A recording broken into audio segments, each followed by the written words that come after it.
কিছুদিন আগেই 15-20টি Facebook page ও YouTube চ্যানেলের বিরুদ্ধে জিডি করেন অভিনেত্রী শবনম বুবলী।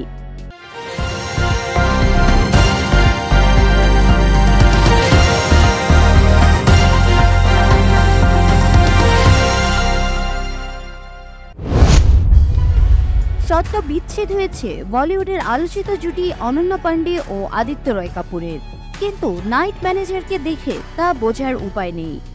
সম্প্রতি সোশ্যাল মিডিয়ায় ভাইরাল হয়েছে আদিত্য রয় কাপুরের একটি ছবি।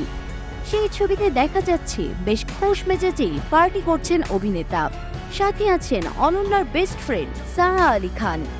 তবে কি অনন্যার সাথে ব্রেকআপ করে সারার সাথে মিলেছেন আদিত্য? সাইফ কন্যা সারা আলী খানের সাথে গলায় গলায় ভাব অনন্যার। এবার অনন্যার প্রাক্তন নিয়ে পার্টিতে মেতে উঠলেন সারা আলী খান। দুই তারকার এক ঘনিষ্ঠ বন্ধুই নাকি বলিউড সংবাদ মাধ্যমের কাছে জানিয়েছে, গত 1 মাস আগেই আদিত্য অনন্যার সম্পর্কে ফাটল ধরেছে।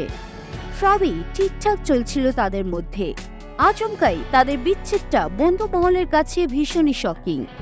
যদিও ওরা একে অপরের প্রতি বন্ধুত্বপূর্ণ সম্পর্ক বজায় রেখেছে, অনন্যা মুভ অন করার চেষ্টা করছেন। 2023 সালের সেপ্টেম্বরে মিস ইউএসএ প্রতিযোগিতার মুকুট বিজয়ী নোয়েলিয়া বয়েড মানসিক স্বাস্থ্য সমস্যায় ভুগছেন তিনি। এই কারণে মিস ইউএসএ খেতাবও ফিরিয়ে দেওয়ার ঘোষণা দিয়েছেন তিনি। 8 মে সংবাদ মাধ্যম বিবিসির এক প্রতিবেদন থেকে এই তথ্য জানা যায়। নিজের সিদ্ধান্ত জানিয়ে বয়েড ইনস্টাগ্রামে লিখেছেন, এটা অনেকের জন্য একটি বড় ধাক্কা হতে পারে, তবে আপনার শারীরিক ও মানসিক সুস্থতার সঙ্গে কখনোই আপোষ করবেন না। আমাদের স্বাস্থ্য আমাদের সম্পদ।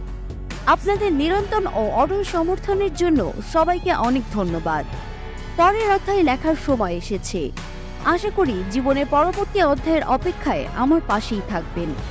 এদিকে মিস ইউএসএ কর্তৃপক্ষ এক বিবৃতিতে বয়েডের খেতাব ত্যাগের সিদ্ধান্তকে সমর্থনের কথা জানায়।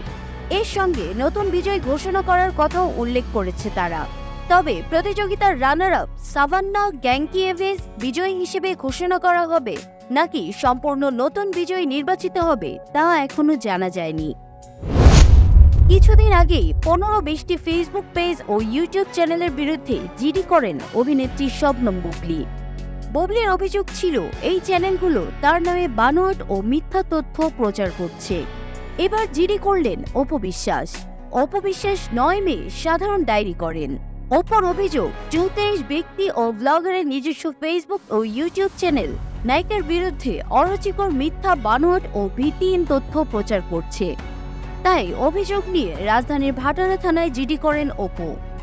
সংবাদ মাধ্যমের বরাতে জানা যায়, জিডিতে অপু বলেছেন, বেশ কয়েকটি ব্লগার, ইউটিউব চ্যানেল ও ব্যক্তি আমার নামে ভিত্তিহীন, অরুচিকর, মিথ্যা ও বানোয়াট তথ্য প্রচার করছে।